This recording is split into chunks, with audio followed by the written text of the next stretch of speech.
so much soul. About to bust out the room. All different flavors, way more than 32. From these shoes, you can't mess with these dudes. Nike Reeboks, about soccer knees. Golden Gooses on dudes, it's crazy. Converse collab made like easy. What's up, guys? Welcome to another episode of Soul Brother, hosted by yours truly, Flex Luther. And today, guys, we are blessed with a guest. What's up? What's new? And how you feeling, my guy? Yo, man, appreciate you having me on. I like it, man. Before we hop into it, man, this is your first time here, so let the people know who you are in a small introduction. Yeah, absolutely. My name is Mitch. I'm on the podcast most likely because I do artwork made out of shoeboxes. So been in the sneaker culture for a long time, been in the sneaker art world more primarily over the past 5 to 7 years, and based out of Green Bay, Wisconsin. I like it, man. So yeah, we're here to talk sneakers and much more, man. There's a lot more that we can talk about that we're gonna talk about. But before we get there, what pair did you have on today? It's a good question. I actually got on something you probably wouldn't expect to see, but I got my Lance Mountain Nike SB Jordan 1 lows from probably 2019, right? 2020 range.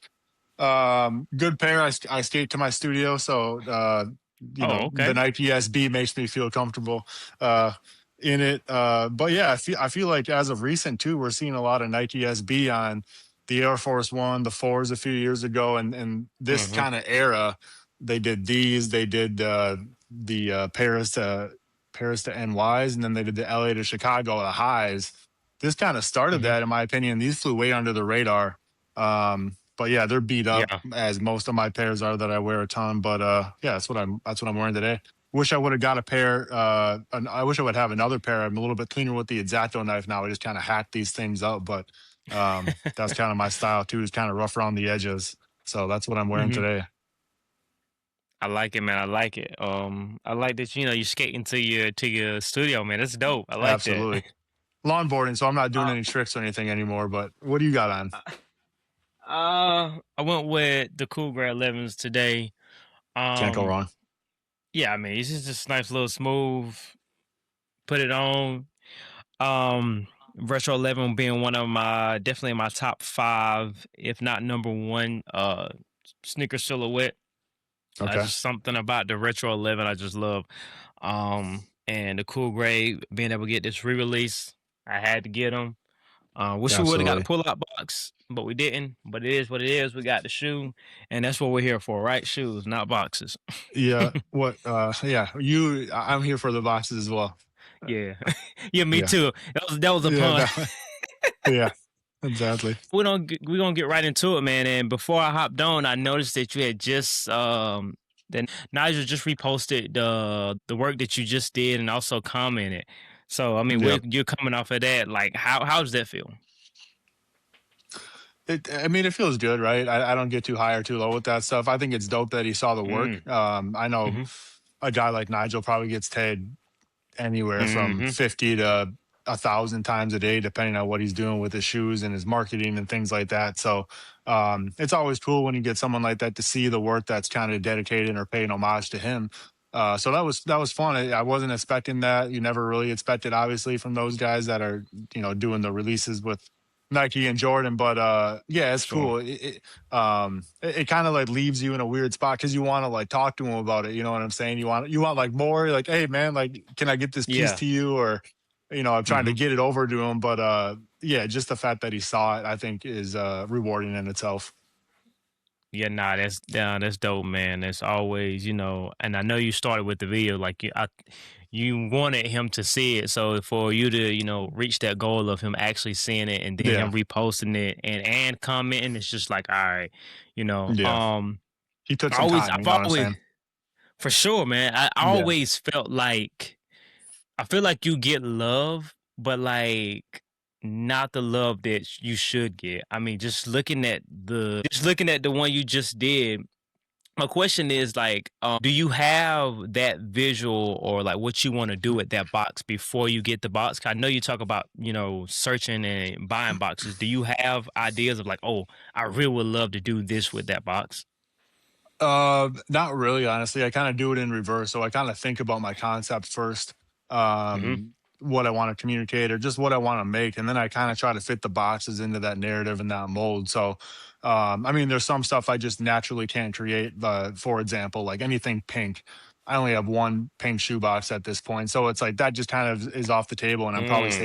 I'm probably saving that pink for like gums around teeth and stuff that I like just need it to kind of hit. So like I can't do a big Kirby piece or, something that's pink. So yeah, as you see behind me, I got, the boxes behind me. I kind of color code everything in my studio when I break them down. So if I use a certain box, I'll break the rest of that box down that I don't use and sort them by like broken down boxes or straps, so that I just kind of know where all my colors are. So it's kind of unique in that more so than like a normal artist, I really like conserve my colors or my patterns. I got a box of Mhm. just patterns, cement print, elephant print, everything that's a texture and a pattern to kind of, so when I need it, I know where they're at. So that's why it's always fun to get new boxes, especially stuff that I don't have, because it just opens another door for something with that specific box. And I don't pay a ton of attention to the branding until I'm making it. Mhm. Then I try to integrate that branding in there tastefully and not have it just speak to everybody as like a big piece of Nike. It's art that's made out of, shoe boxes. What is something people assume about your work that may be completely wrong? Right.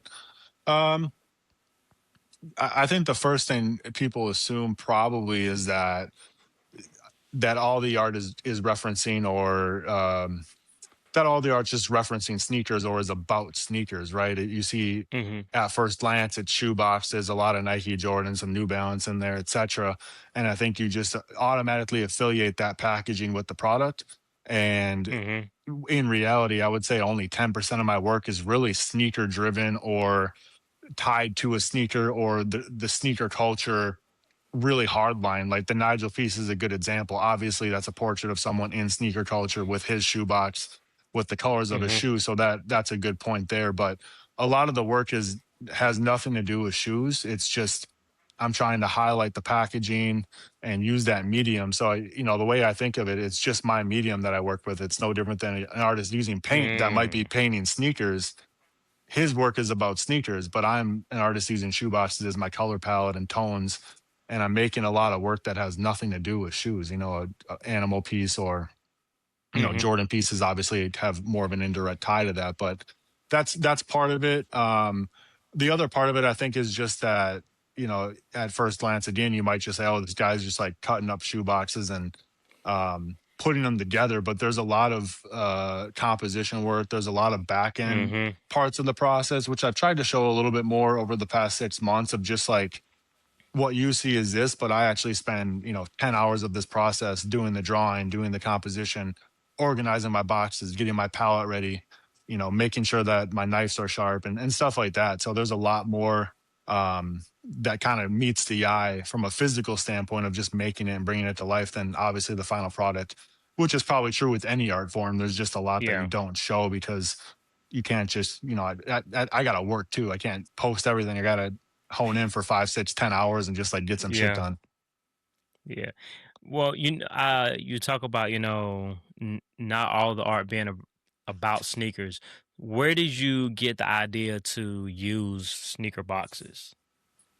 Yeah, so probably as you would expect. I mean, I was doing a lot of drawing. I started an art page in 2017 just because I was living with a roommate at the time. We kind of Mhm. went our separate ways because we were growing up and got our own places. And when you're living with somebody, you're just I was playing video games. We were going out, early 20s stuff, and then I was like, I got to just Yeah. find something more productive to do with my time that I enjoy doing. So I started drawing.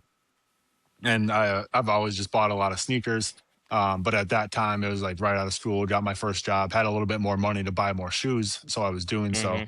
Mhm. Um, and I just saw, this was the first box that I ever drew on, was just a classic orange shoe box. Mhm. And I remember seeing the swoosh, and I just thought, man, that looks like it could be a sword going through someone's back. And I just doodled the little guy with the sword going through his back. I called it Death by Mhm. Sneakers, and that was the first one. And then I kind of thought to myself, I mean, you've been following me for a long time, so I used to do just Mhm. like almost primarily just orange shoebox, simple drawings. That's evolved. So I just kind of said, "Hey, maybe I can do like 5 to 10 of these before I run out of ideas on my orange shoeboxes." And then the more I got into it, the more I started to integrate other boxes, and then people started giving me their boxes, and then I integrated more of my boxes. So it just kind of naturally progressed from the initial let me draw on a shoebox to let me cut it, let me chop it, let me put them together and create bigger compositions out of them. I like it. I like it. Hmm. I know you talk about starting with the basic orange boxes, and now you're in different colors and different styles of boxes. But I feel like your design language and your art style kind of always been the same. Where did where the inspiration come from, and how did you develop that design Of course. language? Yeah, I mean, again, back to when I was starting, I was really heavy into like portraits. So I was doing a ton of portraits. The first art supplies I ever bought were pens and markers, Hmm. because I just wanted to get good at drawing again. I was always kind of a doodler and a sketcher through school and stuff like that, but never took it seriously. And I feel like a lot of that just continued to transfer through my shoe boxes, where it's like when I was doing portraits, a lot of cross hatching, a lot of really clean lines, a lot of really fine Hmm. detail in the pen work. And that kind of moved over like to the knife and the Exacto knife too. So now, I still try to have a really clean design language. Um, and shoeboxes don't really lend themselves to like a lot of different like abstractness in terms of like brush strokes, for instance. You can kind of get like Hmm. different transparency with the stroke. You grab red and a little bit of white and then you swipe it fast, you're going to have more of a not as clean of a stroke as if you go slow. But with shoeboxes, Hmm. it's like a cut's a cut, so the color is going to be solid almost always unless there's a pattern on that box. That's the thing I really take a lot of pride in with my work, is just making sure it's super clean, super technical. I feel like it also separates just my work from someone who might say, "Hey, I can do that." Is just the hours Mm. and hours of practice with the tools and being super clean and precise with it. I think it allows people to say, "Okay, this dude is doing it on a professional level, and this person is not as far along in their art journey as I wasn't 5 years ago." And the more that I kind of focus on just making the work as clean as it possibly can be, even Hmm. this time next year, I'm sure my work will be a lot cleaner and continue to progress that way. It just as everything does. So when you brought up how serious you've been taking this. When did you realize, okay, this is no longer a hobby, and I really want to take this seriously? Yeah. Um, that's a good question. I mean, I don't know if there's like a true time. I mean, the first time you ever sell a piece of your art, I think everybody probably remembers that when you get a couple $100 for a piece. I was doing a lot of local art shows, pop up Hmm. type events, and a lot of the homies were just buying work. So it was a lot of friends that were stopping by. The first piece I ever sold for like over $200 was just a Kanye portrait. Half his face was the Yeezy Bear, half was him as a human, and somebody just threw me like 225 for it. Hmm. And that kind of motivates you to say, okay, if I can have fun with what I love doing and make some money with it, like who doesn't want to do that, right? Everybody wants to have that privilege. um and then from there, once I started getting some client work, the first like big moment for me was when I was on the sneakers app for Nike. um just kind of happened. I don't remember the backstory on it, but they just said, "Hey, we want to feature your work on the sneakers app." And at the Hmm. time, I was building a kind of like a 5 foot tall the Gotham screen when you win a pair of sneakers on the Hmm. sneakers app. The Gotham with the shoes. I was building that out of white and black shoe boxes, so it's a Gotham. There's a hole in it, and you could like hold the shoe through it, like you got the shoe. and Hmm. they uh and they hit me up, and I was like, I'm actually building like the Gotham stream that you get on sneakers. So it was a weird universe talking to you kind of thing. So that was a good moment as well. And doing a few more projects for them is always nice, but it's never enough. It's kind of Yeah, get the yeah, taste in your yeah. mouth. You want to like, hey, I can keep Hmm. doing stuff for you guys, or any brand, but Yeah. those are few and far between. So there's a lot of moments that that make me think it's not a hobby anymore. Obviously, doing it full time now, I realized quickly it's it's not a hobby, and you got to sell work. So, Hmm. So mhm. did the passion kind of change once you went from like, okay, this is just something I'm doing, for fun, to okay, this is full time, this is a way of life. Yeah, it's tough. I mean, I think anybody that transitions to art specifically from something full time, is Mhm. that just how sporadic it can be to sell work. And there's a really big transition too, where when I was working, I would just make whatever I wanted, however I wanted. I wouldn't really try to sell anything because work sold kind of naturally. And I Mhm. didn't mind holding on to stuff either because it's like, hey, I'm having fun, and this is what I do to kind of pass time and have a therapy session for myself and just kind of relax. Um, Mhm.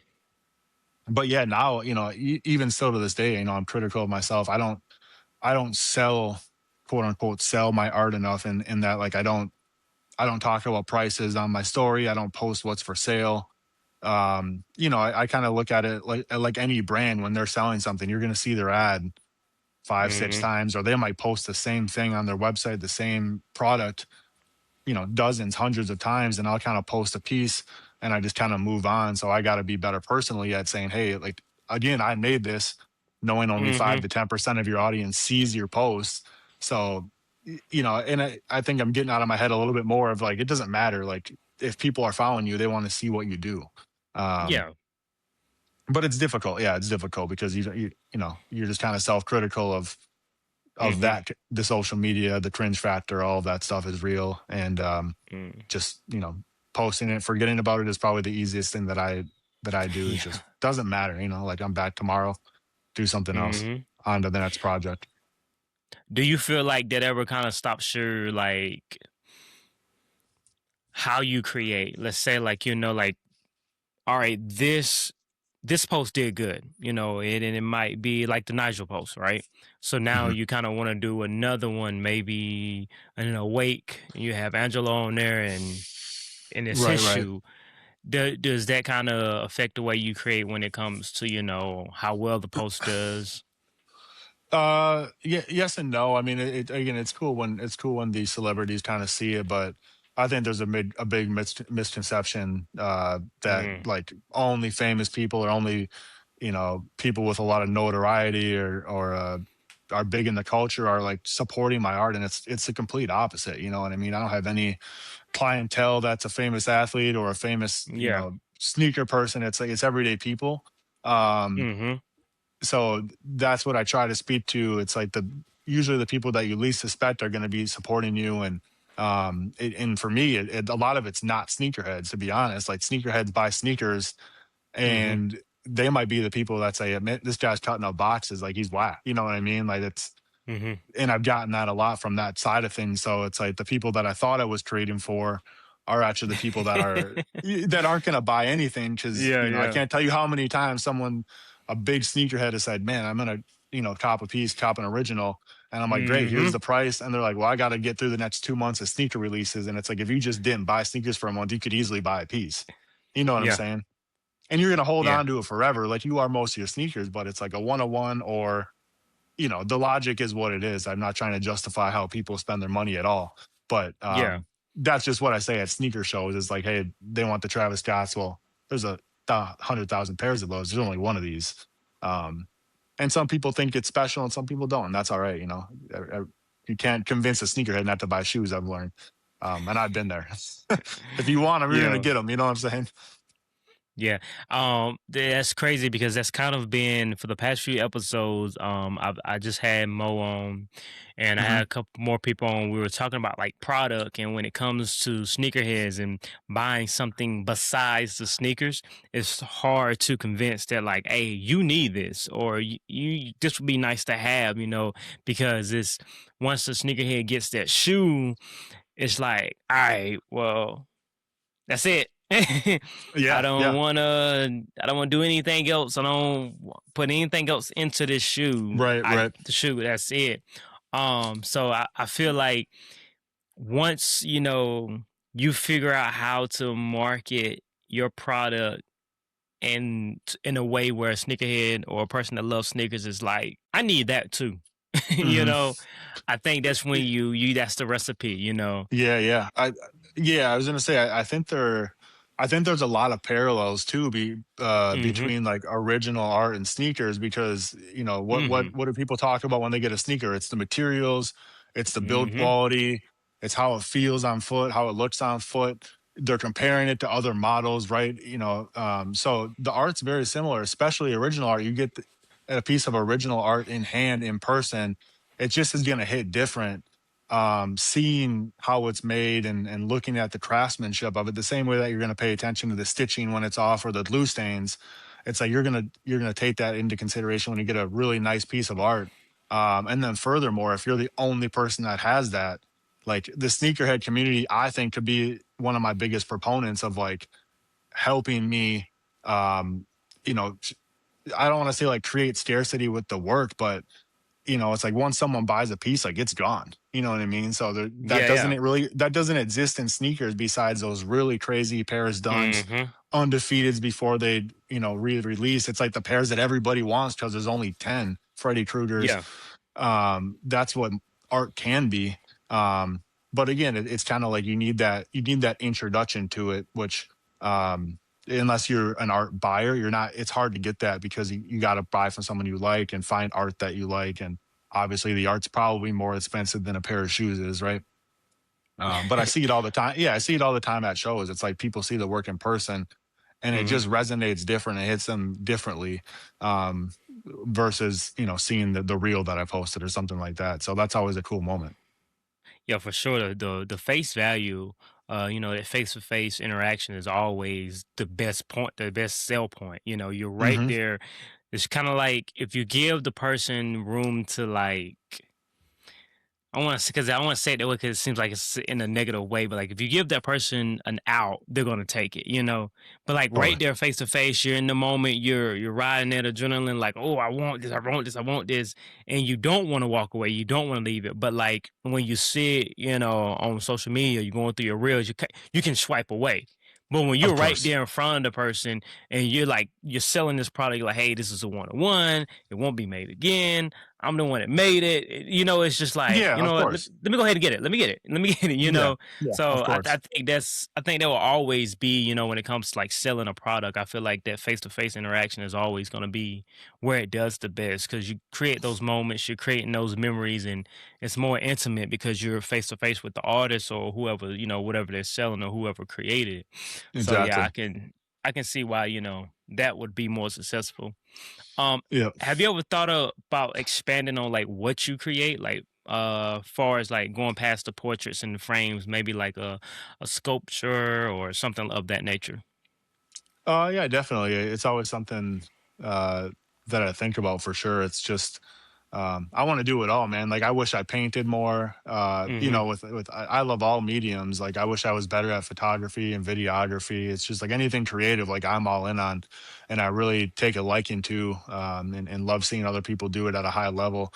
And sculptures is one of those things for sure. I think it's the intimidation of saying, all right, now I gotta learn something else and figure out Mm-hmm. how to get the boxes so that usually my pieces are covered in like an acrylic or a glass because shoe boxes are fragile so people could pick at them or so then sculptures is a whole different thing. You got to be able to kind of cover it. I know people have done it for sure. But yeah, I mean, I don't know. I feel like I still have a long way to go in just like the evolution of what I'm making currently. And it kind of always naturally evolves into something bigger or different. So yeah, one day we might get there. I've been thinking about like clocks and mirrors and stuff like that, how to integrate my medium into those type of Mm-hmm. things. So household items, etc. Obviously I've seen like the Okay. Kleenex boxes that a lot of people have done too, which is fun. Yeah. Have you ever thought about like your a switch in materials? Or you just feel like right now the shoebox, and what you're kind of created around that is just good for this moment right now? Yeah, I mean, uh, I have so many shoe boxes that it's hard to like pivot away from. I mean, you just Mm-hmm. see what's behind me, but on the other side of the studio, there's another 200 boxes under my tables and stuff like that. Um, so yeah, it's like when you have the medium that's hard to get, what shoe boxes is, it's hard to pivot away. But I think that's also another misconception. Back to your first question is like I've done stuff with like trading cards and coasters that you get from bars, really any upcycled material. If you think about it, I can do the same type of work. So Mm-hmm. I would love to do stuff for like brands, consumer good brands, and using their packaging to communicate whatever ideas they want to communicate. I think that'd be a fun collaboration. But yeah, Shoeboxes it works for me because I'm so passionate about sneakers. So it's always Hmm. fun to like, look at a box before you cut it up and think about the shoes and then think about what I can turn that into and give it a second life. So that's always really rewarding. Has there ever been a moment where you like want to quit creating or kind of give up? Every day, man. No, I don't even, I know I never will, you know what I'm saying? Like, it's Hmm. just like, it's so ingrained in me and the habit has been created and the routine is existing. But, yeah, there's moments for sure where I say, man, like, I just want to go, like, I don't want to do it full time, or I just want to do it for fun again. And like, I feel like Hmm. when you put less pressure on yourself, sometimes you actually find more Hmm. success. Um, For sure, for right, sure. everybody can relate to that in some regards. So it's like when I overthink it, or I say, man, now I am depending on this for my livelihood, it does add a lot of Hmm. pressure to it. um and it's easy to kind of get sidetracked into things that aren't the artwork, but at the end of the day, if you make good work, that's kind of the first and foremost thing you need to do in that position, in my opinion. Hmm. um but yeah, I mean, I'll never quit making things. But yeah, who knows, if I do it for another 10 years and like the traction doesn't pick up, like I probably will stop because it just takes a lot of time. You know what I'm saying? Like it Hmm. it just 50, 60, 70, 80 hours a week of just doing something regarding that, sketching or planning or getting materials. Hmm. So yeah, I mean, eventually I think there's a time to walk away from pursuing something, but yeah, I'm not there yet at all. Yeah, I feel like that's one of those questions that let's get like the starter pack of questions when it comes to a creator or artist. You know, like have there ever been a moment in time that want to give up or quit? And it's like at this point, it's like a rhetorical question. Like of Right. course, Yeah, of yeah. course I have. Yeah. Just Yeah, but not really, with this. it's like Yeah, you do, yeah. but It's just yeah. kind of like just a reminder. Just like I Mhm. fight every day of like I mean, even with with my podcast, creating my podcast, and having guests on, editing videos, making the clips, it's kind of like every episode is an episode. Like, is this the last one? Right, Is this right, the last one? Um, but again, as you say, that love and that passion, and kind of finding a purpose without the transactional purpose of like, okay, right. this is it pays the bills, or I'm getting something out of it. I think that's what keeps me going. Just creating something that will be here long after I'm gone. It'll Totally. always the digital Right. footprint will always be there. There'll always be some way to look me up or find something that I created or posted. Mm. And that's what really keeps me, like, all right, this is not it. This is not the last episode. We got another Right. one, and we got another one. I mean, it's just Yep, really yep. it's like a day to day thing. Yeah, It's a day no, it to day really is. thing.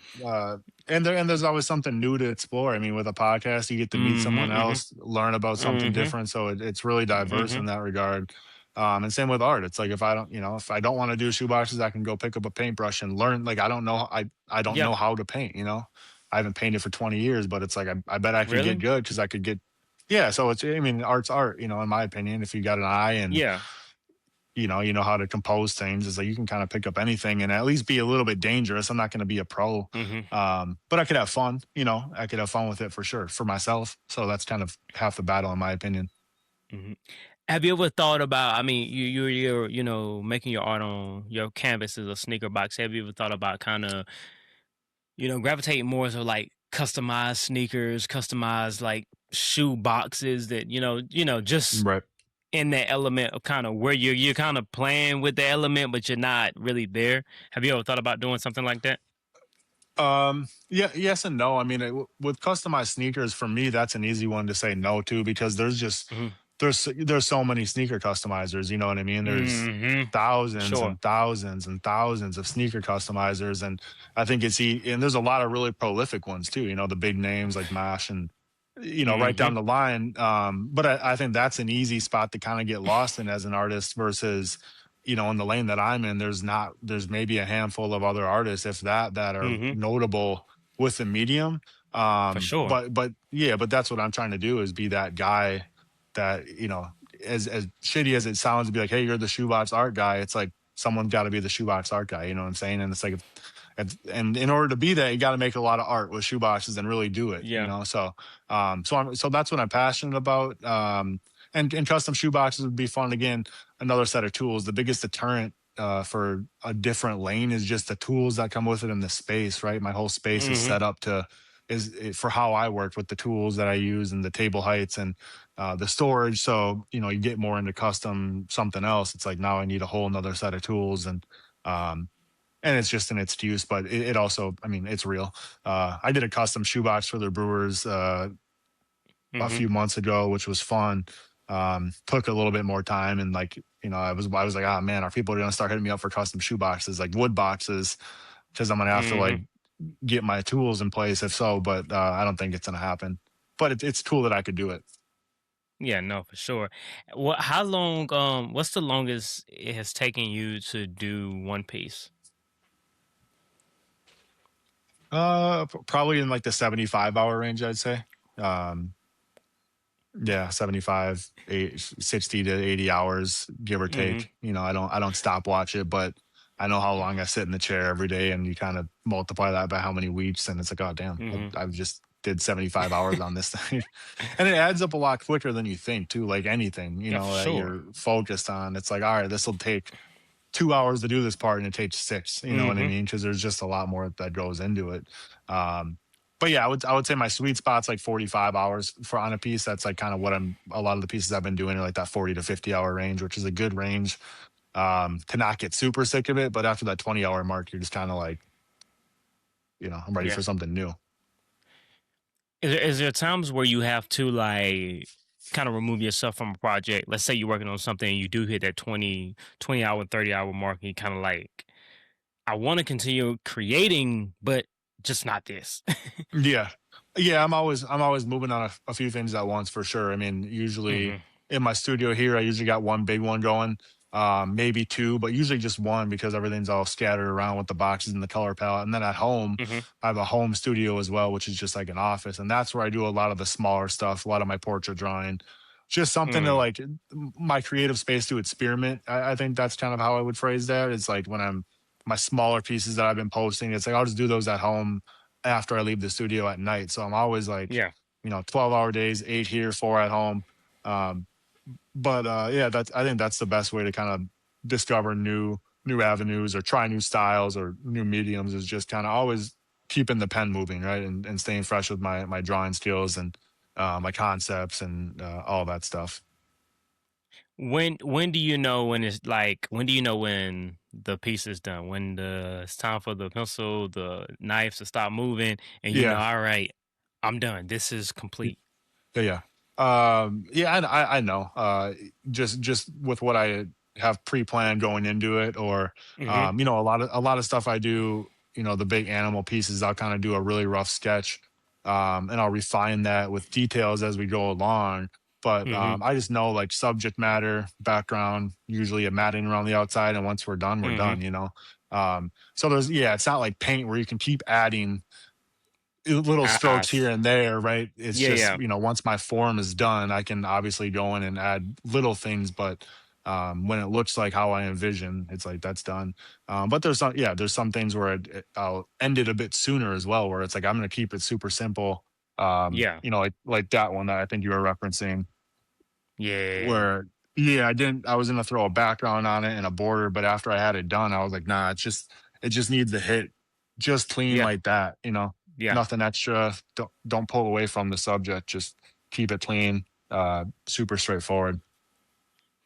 Has there ever been a piece that you created and you're looking at it and you're like, man, this is nice, and you kind of just you become emotionally attached to it, and you just refuse to like commission that piece, sell it, and Yeah. get rid of it. Not anymore. Not anymore. That's full time. But yeah, in Mm-hmm. the past for sure, the artist way of doing that is you just price it super high. That way it's a Mm. win-win, right? Yeah. So if Yeah, like I fee justifies it. I Yeah, got you. yep. So if I create a piece and I'm like, I don't want to sell it, all right, 12 grand. And Mm-hmm. it's not gonna sell, but if someone buys it, it's like, all right, cool. Yeah. Like, you know, everybody's got their price, you know. So it's just that's the way to do it. And then eventually, all right, I've had my fun with it. Now you lower it down to where your market kind of sits. Mhm. What so far, what has been your most memorable piece that you've created? It's a good question. I think I probably honestly don't have one. I mean, my bid like there, I feel like throughout the journey, there's always been a piece that has kind of changed the trajectory in terms of Mhm. how I create, if that makes sense. Like Yeah. there's just certain pieces I can look back on and say, okay, because I made this piece, my art went in this direction. So I mean, Mhm. one of those was I did I did like kind of some still life drawing of my dad's Jordan ones that he gave me, and they're all beat Mhm. up, and I drew them on a big sheet of paper in multiple angles and kind of had like a glitchy effect to it. And then I remember just I had some retro one boxes. I'm like, what if I just make a shoebox matting of retro one boxes? Had never done it.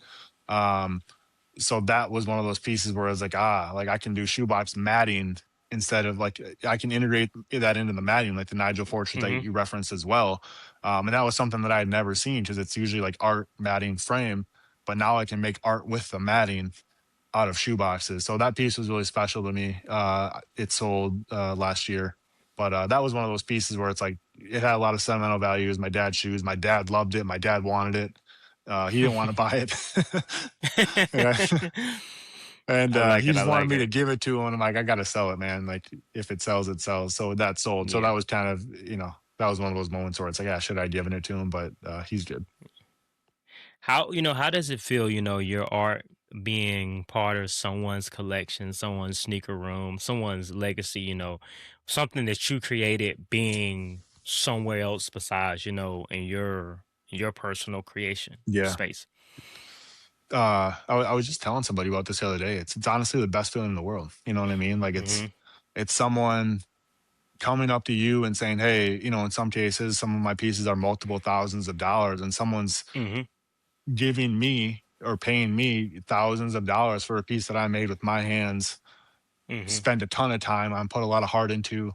Um, yeah, it feels great. I mean, it's just again, it's one of those things that, and they think it's special too because they're, how many items do you buy every year that are $1,000? It's probably only a handful. You know what I'm saying? I was For trying to sure. explain that to somebody. I'm like, new bike, new appliance, new pair of shoes, really expensive pair of shoes over a G. You know what I mean? But there's very few items that throughout the year that you just spend $1,000 on iPhone, iPad type shit. And so it's just when someone gives me that kind of money for a piece of art, that's definitely a luxury purchase and definitely a purchase that's not necessary for living or however you Mhm. want to phrase it. It means a lot, and yeah, it'll never be lost on me for sure. I feel like this has happened to anyone that you've created, and it doesn't not limited to art, but has there ever been something that you've created, you got it done, you're looking at it, and you're like, all right, this is the one, this is gonna be the one Yeah, that's gonna start it all, and you post it, you do your reel, and it's just like, oh man, yeah, this is nice, and it's kind of like they just kind of keep moving type thing. yeah, every piece, dude, every every piece. I mean, I feel like you got to feel that way. You know what I'm saying? If you're Yeah. really doing something you are Mm-hmm. passionate about, and um, I mean, I don't like pop my shit a lot. Like I don't Mm, yeah. I'm not the guy to really like talk my shit on Mm-hmm. anything. Every once in a while, I'll do something. I'll put a story up where I like am puffing my chest out. I did that, and then I just delete it in an hour because I'm like, I feel stupid. Like, but I think you got to do that a little bit. But I don't know. I try to always be humble with it. But I truly do really think I do really good work, and I'm really passionate about the work that I do, and I truly feel like there's nothing like it. So every piece that I finish, especially lately, I'm like, man, this is Yeah. another level, or I just took it up a little bit more. And a lot of people do recognize that. A lot of people that follow me or support me, so I'm thankful for that. But the internet's unpredictable. You know what I'm saying? It's like Yeah. Yeah. especially lately, I think everybody realizes over the past, call it year and a half with AI coming in, and there's just so many more videos in the feed that are taking people's attention. Um, so it's been difficult in that regard. I think the algorithms changed a little bit, and you're Mm-hmm. supposed to change with the algorithm, but in some cases, I feel like that's not always applicable. If you're making physical work, it's hard to Mhm. kind of adapt in that way. Um, Mhm. but yeah, I mean, I think everybody who is really proud of their work always wants it to go more viral or get more views, etc. But the best way to handle that, in my opinion, is just make another piece, or just repost a piece in a different way. You know what I'm saying? Talk about it. Yeah. Um, the finished work is a different piece of content than me telling you what boxes are in or telling you how I made it over how long, why Mhm. it took so long, how it was difficult to make. I think that's a different type of audience. Mhm. And that's going to get lower views, but I think you're going to go deeper with the fan base and the people that support you if you're really breaking down like how it happened. That's just, it's not going to go as viral, but I think you're going to resonate a little bit more with people on a personal level. Yeah, I think that's what's so unique about, social media when it comes to how well things perform and like the passion that you put into it, the effort that you put into it. Because, you talk to anyone that's always work hard, work hard, work hard, do this, do this, do this, consistency, this, that. And then you have this person that s- doesn't have an art bone in their body, create something, and it's just like, they're the trending topic for the next year, and now they are creating something that is art. Like they're really creating something, they're Right. really putting their mind into it. And it was like it never really started from that point. It started from them just posting something that was very minimal, not too much effort into it, and then you're over there like, yeah, I spent 76 hours on this.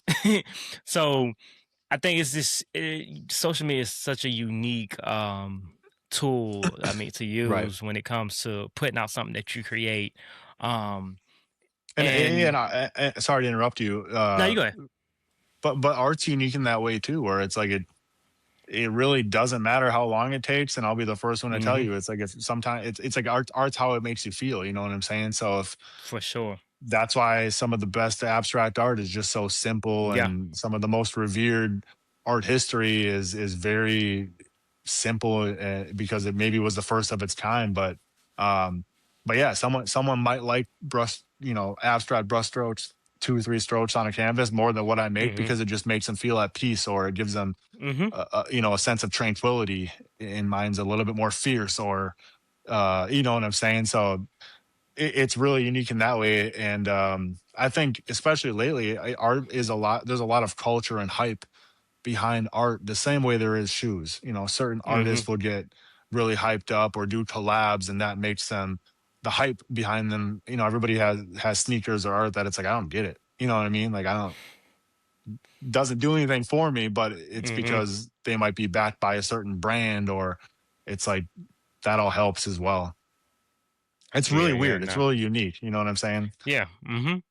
Now, definitely, man. Like I said, um, but we take that same question, and has there ever been that has what was the piece that changed your career and you wasn't expecting it? Like that really was like, oh, this is the one, you wasn't Yeah. expecting it to be. There's a lot of pieces that I think did well in the algorithm that I wasn't expecting to. And to your point, it's usually the simple stuff. You know what I mean?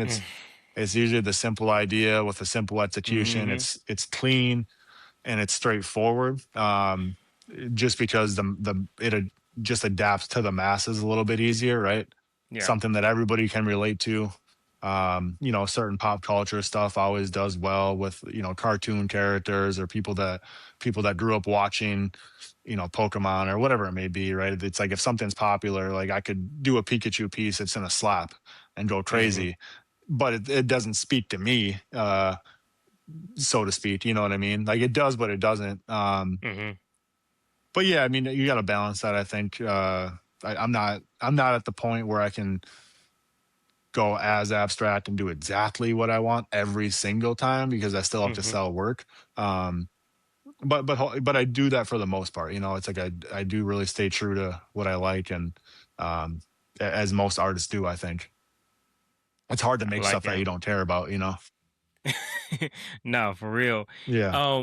Speaking of like, is there something that you're still chasing when it comes to when you're creating or when you're making your art? Not necessarily. I mean, I think just I'm always just like chasing the feeling of like childhood. I think is just like Mhm. feeling like a kid, just chasing the feeling that I get like when I just make the art. Mhm. It's freeing, anybody in your own element doing what you love, whether it's golf or whatever it may be. It's like everybody has that thing that it's like this is where I just feel the most like myself. Um, Mhm. so without like putting any financial aspects to it or lifestyle, it's like that's really what I'm going after is just this makes me feel good. I Mhm. was doing it before I had any recognition on social media, or I was drawing a lot and posting a lot before anything Mhm. got any recognition. So I know that I like doing it, and I would do it if social media got deleted and no one could go on anything. I would still make it. You know what I mean? So Yeah. that's always a good feeling to know that it's like I'm doing it for the right reasons for myself. Mhm. It's just what I love to do. When when you talk about doing it without that recognition, what does success look like now for you? 5 years ago, was trying to just getting that first piece off and selling that first piece. Now you're Yeah. well into it. You're doing it full time. What would you consider success at this point? Uh, yeah, I mean, there's two lanes of it. I mean, I think again, Mm-hmm. going back to what I just said, it's just being at peace with the creation process and loving the process and the journey, right? I think everybody Mm-hmm. talks about that as just like if you don't love how you're producing the work, like it's already a lost cause. And then obviously from there, there's the financial aspect, which when you're a full-time artist, you have to sell art, otherwise you cannot be a full-time artist. It's just the facts. So yeah, that's what success looks like to me now is trying to hit a benchmark every month or every year of how much art I can sell. um it hasn't been a full year yet, so the jury's still out on if this is going to be a long-term thing for me, and I'm fully aware of that. Mm-hmm. um which puts a lot of pressure on it, but also For it's like sure. you just got to keep making work, and if it doesn't work out, you can't. It's some of it's uncontrollable, some of it's very controllable. So Mm-hmm. I'm not. Yeah, I won't get too hard on myself if I have a job next month, right? It's just Yeah. I'll just keep doing it, and life's long, so there's a lot of opportunities to flip back and forth, or maybe it's something I do when I retire, who knows. I like it. I like it. So, like, Right. let's say it doesn't go the way that you may want it to go, and you have a job next year Hmm. or whatever. Does that Yep. stop you from creating, or are you going to continue kind of just still creating? Maybe not at the producing as much as you produce now, but Yeah. still creating. Yeah, I'll still create. I think it'll a lot of it'll depend on how it happens. I think like if I just Mm-hmm. really let's say spend this next 6 months and just do everything that I possibly can, make as much work as I can, as much content, go to shows, and it just doesn't end up being enough for what I want it to be.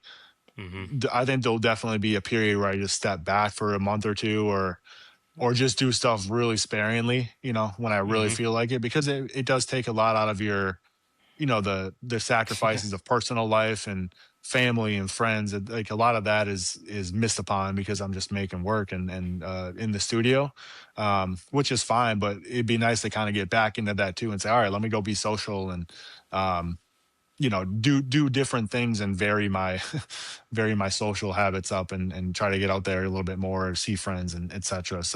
Um yeah, it kind of depends how it happens, but yeah, like I Mm-hmm. said earlier, I'll never stop making things. It'll just be, maybe it takes a brief pause, or maybe I don't post on social media for 6 months Mm-hmm. or what have you. Because I wasn't a big social media guy pre art. I don't post Yeah. personal. Yeah, I don't do personal social media or anything like that. Um, so yeah, it's kind of a little bit out of my element in that regard. Yeah. For it's the same for me. I've been collecting sneakers.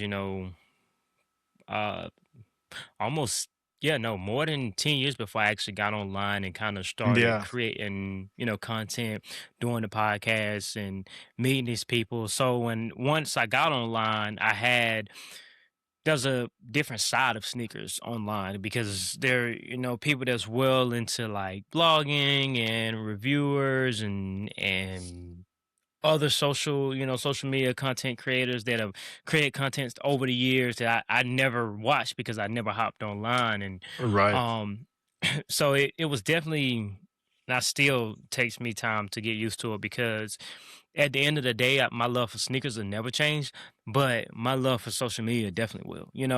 As Totally. to yeah, so it's like Yeah. I always love It's sneakers, but I don't know if I always love Instagram. yeah, totally agree. It sucks when they're tied so closely together in some cases too, right? Where Hmm. it's like it's just what you have to do, and but you know, it's a privilege to have that too. You know, it lets people see the work that would never be able to see it. Hmm. Um, but yeah, I mean, so like, how many pairs do you think you got? Now, Yeah, well into, if not 500, well into 500. yeah, Well that's into insane, dude. it. So like when you started collecting Hmm. 20 years ago, whatever it was, were you like right to, I don't want to say right to the hype, but like were you right into like the what we would call the good stuff? Like were you right into retros? Were you right? Because like, go ahead. Nah, so really, I started out with just shoes. Yep, I knew what Jordans were, and I was well aware of like Air Jordans and stuff. But honestly, it was just out of my financial bracket. I knew what I yep, could totally. afford. So it's just like, oh, those are nice. I would love to have a pair. But I really found my love into other brands, like my love for Reeboks and Kamikazes and Vans and Damn. Adidas. Those are the brands that were going on sale. So those are the Yep. brands that I would buy, and I could love them a little more because it's like this is what I got. I ain't got no choice but to, Mhm. find some, appreciation for them. And then I got my own job, and then I got a job and I could spend a little more money, and the more money I made, Yeah, yeah. the more I got into it, like, oh, okay, this is that. All right, the Air Jordans, this is fusions, this is retros, these are vintage, this Fusions, is fusions. Hell yeah. yeah. So like Yeah. that was when, okay, now I'm well into it. Now I'm in the point in my life where I'm looking at PEs, I'm looking at samples and stuff like that. And it's all really a financial bracket type deal thing. Yeah. 10 years Yeah. ago, I wouldn't even search PE Yeah. or sample, It's like Yeah. Yeah. I'm It's not even gonna do that to myself. yeah. Yeah. It's so crazy though, because my story is very similar, but Hmm.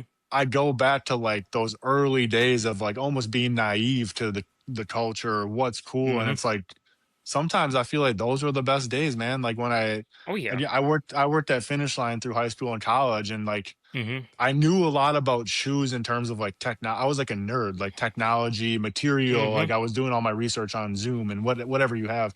Hmm. But I love just like buying the sale shoes because I got 30% off the sale shoes. So like I Hmm. was wearing like Nike Infiltrators and like six frames, and I thought I was so cool, dude. And I loved them. I think I loved them more than I Hmm. do now because I just had no preconceived notions. Like I thought I was Hmm. cool, and I didn't like social media really wasn't a thing, so no one could be like, "Hey, man, those aren't cool." Hmm. I just thought I was cool, and I really Yeah. loved the shoe, and I appreciate it because I spent $45 on this, and I got a good deal. You know what I'm saying? It was, and Yeah. now it's like you look at your collection, it's all heat. You know, like Yeah, yeah, yeah. And I feel like that's just how life works in general because it's like your childhood, right? You're not worried about bills, you're not worried about anything. You just kind of like I'm just worried about if I can stay up late tonight or if I can go outside and play tomorrow. yep, And you start anything like this, kind of like you start a new job, you start a new career, you're entry level, you're doing, the simplest thing. And then you get to a point in your career and you're like, dog, I remember when I was just clocking in and clocking out, now I got this going on yeah, or yep, and it's that same way with sneakers, man. I was there was a time where, man, I was looking for the cheapest thing I could buy, yep, and I feel like that's why my collection is as diverse as it is, because I would buy anything, and just kind of find the love for it because I love shoes in general, not just Air Jordans, yeah, not just Reeboks, not anything that's hype. Like I love the fact that I could put this on my feet, add another pair to my collection, and it didn't hurt my pockets. So that was right, that was what I really loved, right, and then when I was able to, continue growing my collections, but I will always go on the website, filter out sell items, footwear. Yep. That's always gonna be Your my size. recipe. Yeah. Yeah, Yeah. that's Yeah. always gonna be my recipe. That's Yep. gonna always be my recipe. That's gonna always be my go-to. Sell items, clearance, always. That's gonna be me. Yep. 'Cause that's the foundation of my, my It's collecting fun. career. It's fun. Yeah. And then you can see when people kind of start out with the hype pairs because it takes them no time to get to samples and PEs because they've already plateaued. It's like I'm already at height, I'm already at the heat. So now Right. two or Right. 3 years later, they're already samples and PEs and rare pairs and tens Yeah. out of 10, 1 out of 10. Only 50 pairs in the world and stuff like that. And of course, it would be nice to have those things, but like if I don't have a true appreciation for that 1 out of 50 pairs, it's like I'm okay if I don't ever have them. I'm good. Yeah. I think it's very. I kind of feel for me like the cycle coming back around to me not caring as much about that stuff and like truly again looking at the shoe for what it is and like okay, do I like Mm-hmm. this shoe or not, regardless of any surrounding conversation about it. So, the last year or so, I've definitely been like back to the sales and back to the like, what do I Mm-hmm. actually like wearing? Because I got enough heat or things that Mm-hmm. are perceived as heat, and I just beat Mm-hmm. them up, man. Like I just wear them. I wear the hell out of them. Um, because it's like you can always just get them. If you like, oh, I Yeah. need another pair of black cement threes, just go get them. Pay the Mm-hmm. extra $150 and just get them. So I think there's almost more appreciation for me now of the stuff that you don't see every day because it's like, oh, that's cool. Like you had to really Mm-hmm. like that shoe to wear it because no one else is talking about it. You go to a sneaker show, you see the same 10 pairs. Everywhere on the Or table, on yeah, the floor, in yeah, hands, on content, like it's yeah, everywhere. yeah, So yeah, no, for sure, for exactly. sure. But as we close out the episode, I like to, kind of ask a question that kind of revolves around legacy. So, when it's all said and done and you kind of, put your pen down as far as, professionally wise, what do you want your art to stand for? What is the legacy you want to leave? It's a good question. I don't know. I haven't thought about it much. Hopefully got a lot of years left, right? Yeah, for Um, sure. but I don't. Yeah, I don't know. I think if someone were to like find a piece of work, I think usually what happens at a show is that people will see the work and they'll look at it and you can kind of see their brain processing it, and then eventually they say, "Wait, is this shoeboxes?" And I think that would kind of be the similar legacy, perhaps, is that I think that's a cool compliment because I'm transforming the material so much in some cases that you don't realize what it is unless you see that small Nike logo somewhere. Or then Mm-hmm. you kind of put it together. Um, so I don't know. I think just the childlike fun of experimenting with materials or just doing something different or kind of finding your own lane is something that I hope to be remembered for. Just making artwork that I'm passionate about. I don't think it needs to be a super big thing. I haven't thought about that much, honestly. Um, but yeah, I mean, I hope people just see the work and it makes them feel something, makes them smile, remember their favorite athlete. That's kind of Mm-hmm. the best feeling that I hope people get is just being happy when they see the work. That's makes them happy and turns them into a kid for however long they're looking at it or when it's on their wall. Just oh, that's cool. It's just something very unique, and you can't. Yeah. Art's something you can't just walk into a store and buy. Yeah, that's the special thing about it, Right. especially, you being unique and coming from that. Someone's not going to create the same thing. I mean, they can imitate it, but it's not going to be the same. Right. Right. But before we go, you have a showcase shoe for us? I do, man. I do. Let's He's see it. always Let's hang. see it. He's always hanging. Any guesses? You might have seen Mm. him.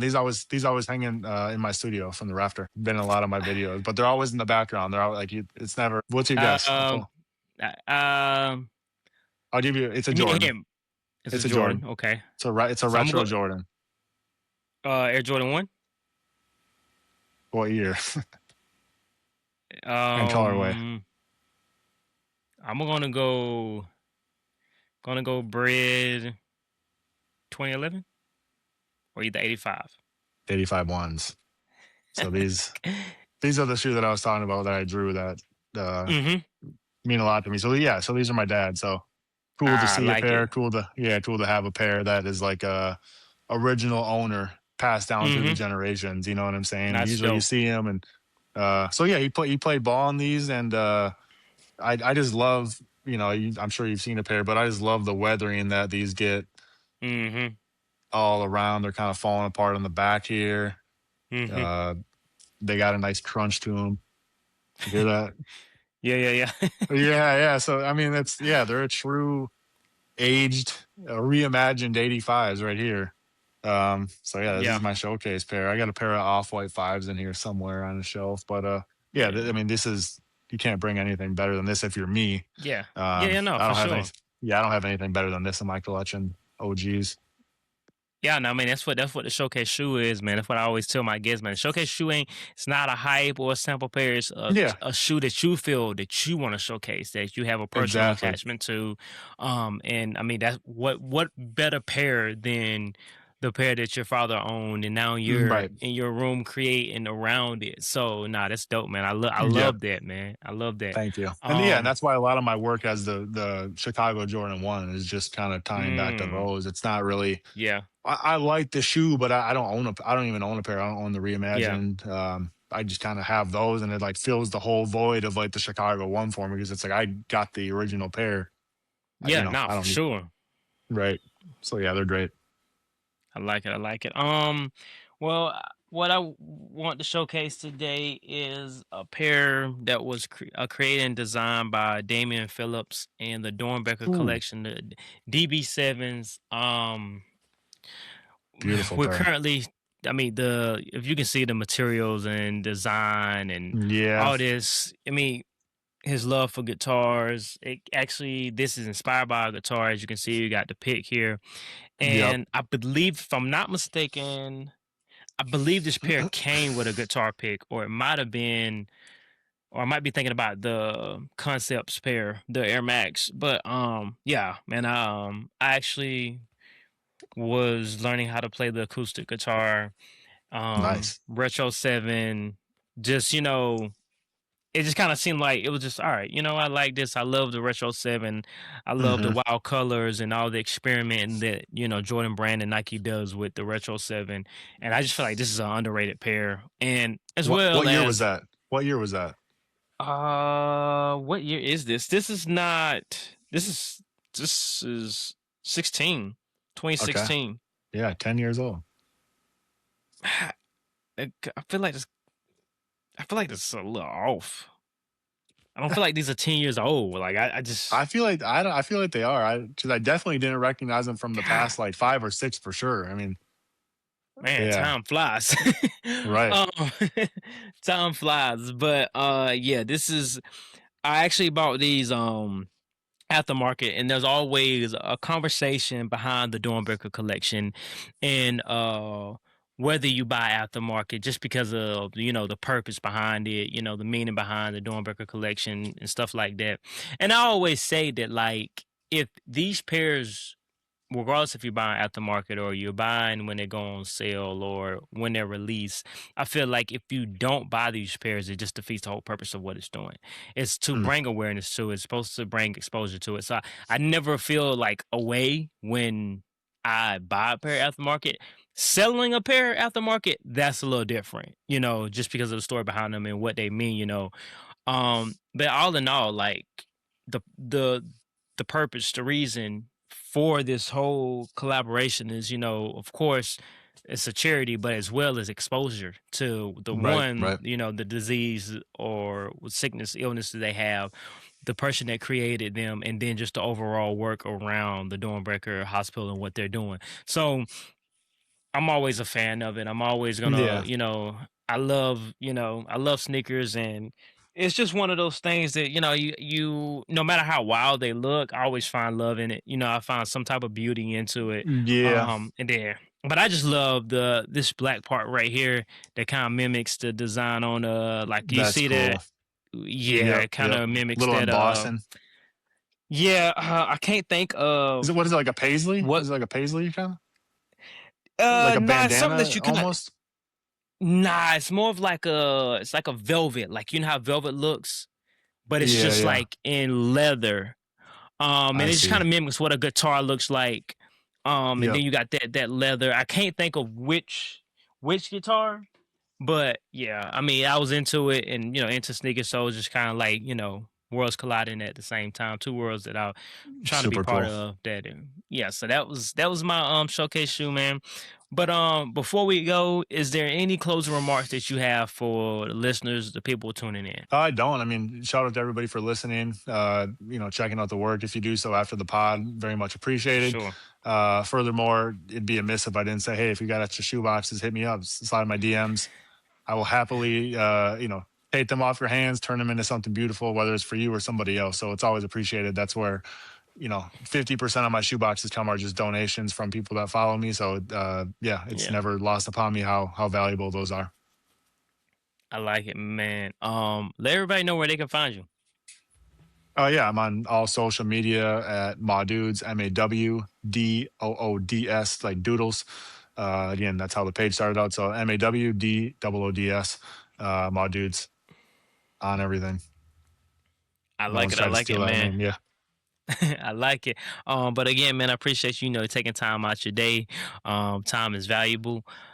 So whenever someone gives me their time, I'm always appreciative of it. So that's the first and foremost. Appreciate you doing that. But guys, that's where we're gonna end it at. As I always say, love, peace, and sneakers. Oh yeah. Thank you, bro. Appreciate having me. Retro 7s, retro 3s, metallic silver, retro 11s, sitting on freeze. They got soul. Yeah. So brothers.